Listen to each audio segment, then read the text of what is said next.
Sensei, अघोरपंथ क्या है? बहुत घोर अंधकार है।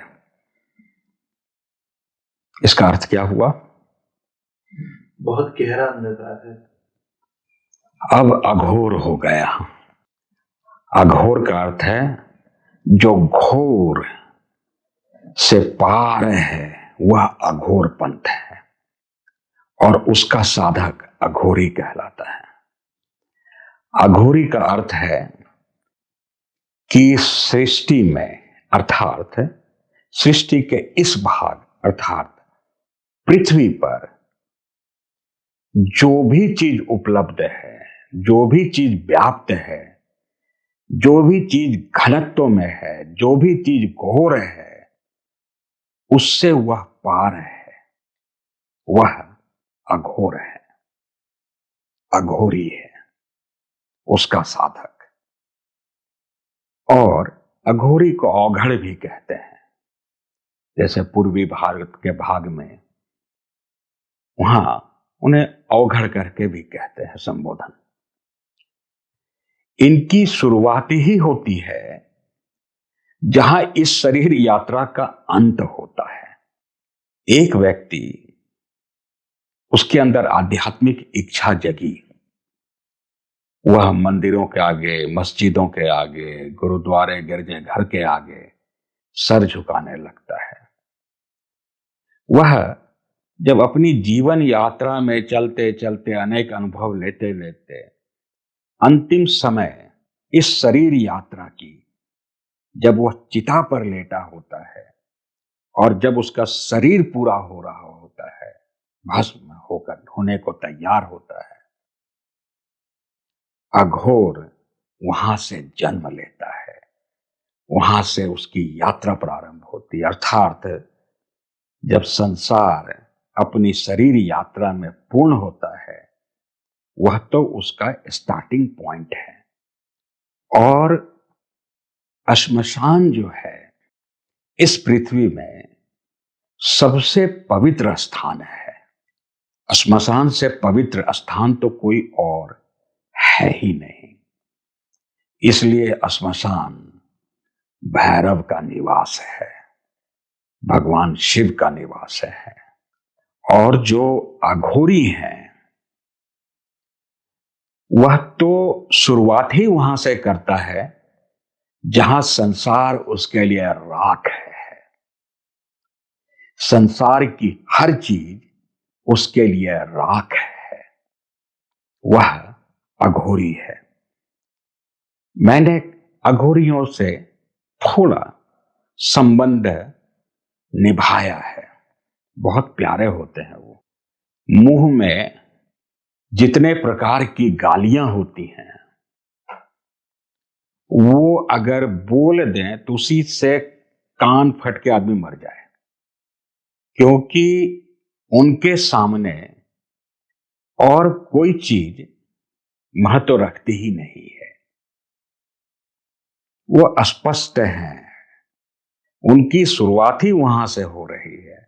वो शिष्टाचार के बंधन से नहीं है, शिष्टाचार में नहीं है, वह तो बिल्कुल ही निष्पक्ष हैं। अच्छा, एक घटना से समझा देता हूं। एक अघोरी बैठा हुआ था, धूना ताप रहा था। कोई अपने आप को बहुत बहादुर, वीर, ज्ञानी, ध्यानी समझ करके उनके सम्मुख गया और बोला, बाबा उपदेश करो। उसने सर झुकाओ।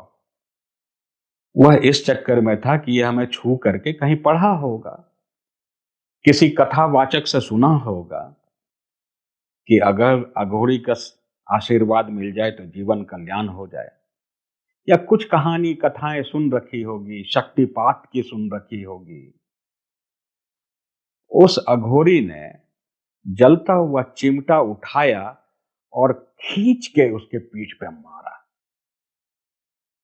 और उस ज्ञानी आदमी की, जो स्वयं को ज्ञानी मानता था, उसके मुंह से वही आवाज निकली थी, उसी प्रकार की आवाज निकली जैसे आप स्ट्रीट डॉग पे जोरदार पत्थर मार देते हैं, भैया भैया मर गया, और फिर जाने लगे तो बहुत खराब है।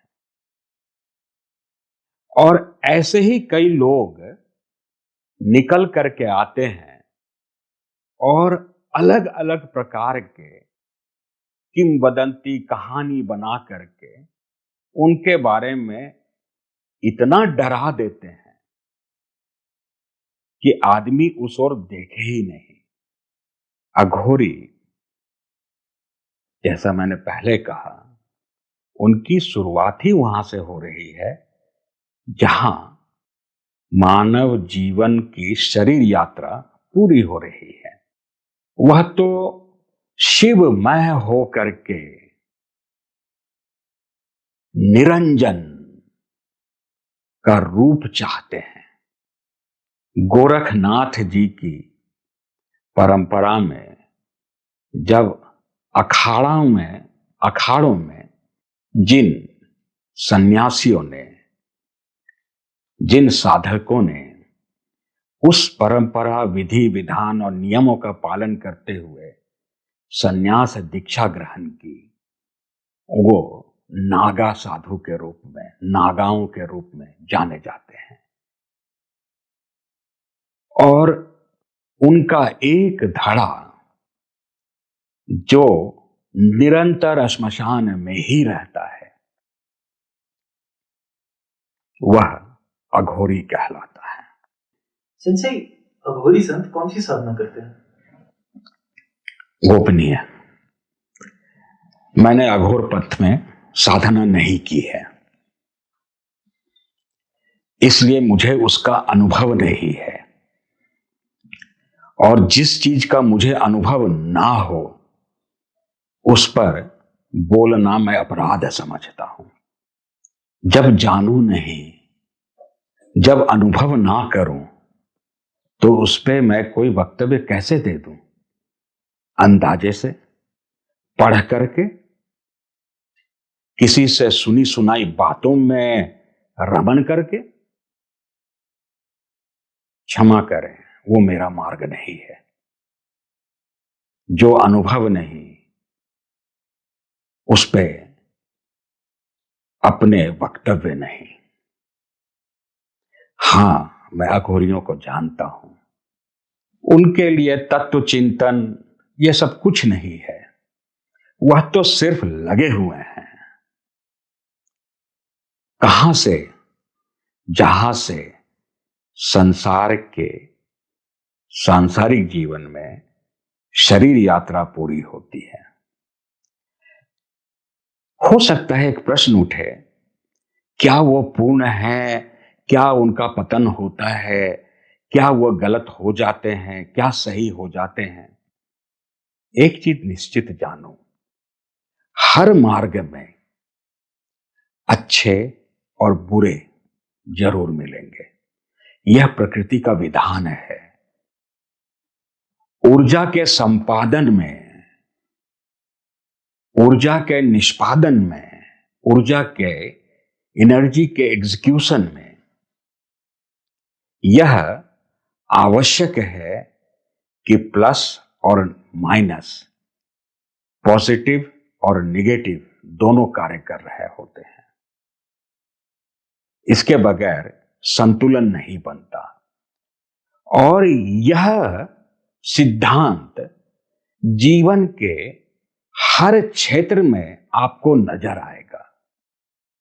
अच्छे डॉक्टर, बुरे डॉक्टर, अच्छा वकील, बुरा वकील, अच्छे शिक्षक, बुरे शिक्षक,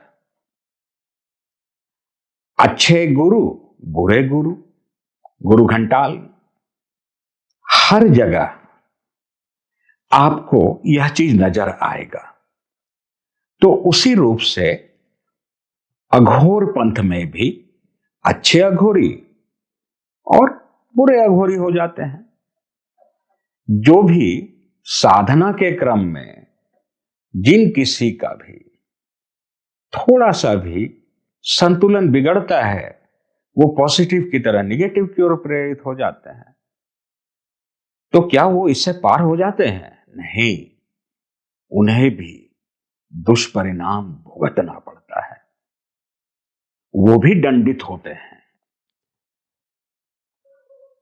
उनके कर्म फल और उनके कर्म भोग तो और गंभीर होते हैं। ऐसा प्रकृति में विधान है ही नहीं कि जहां कर्म फल और कर्म भोग ना हो। कोई भी व्यक्ति साधना करता है, क्यों करता है? इसलिए करता है कि जन्म जन्मांतर के कर्म भोग को, संचित कर्मों को वह अपनी तपस्या से काट सके और नए कर्म फल बनाने से बचे। नहीं तो साधना का पर्पस क्या है, उद्देश्य क्या है? अगर आप अपने कर्म भोग नहीं काट सकते, जप के माध्यम से, तप के माध्यम से नए कर्म फल नहीं बना रहे हो, या आपके नए कर्म फल बन रहे हो और आप उसे मिटा ना पाए, तो फिर साधना का उद्देश्य ही क्या है? यह जितनी भी उपासना पद्धति है, जितने भी मार्ग हैं, सब में यह समान रूप से लागू होता है। गुरु तो, और पूर्ण गुरु तो प्राथमिक कर्म भोग को काट देता है और कुछ जन्मों से पीछे का कर्म फल को स्तंभित कर देता है, जिसे आपको अपने प्रयास से मिटाना होगा। अपने जप के बल पर, अपने तप के बल पर मिटाना होगा।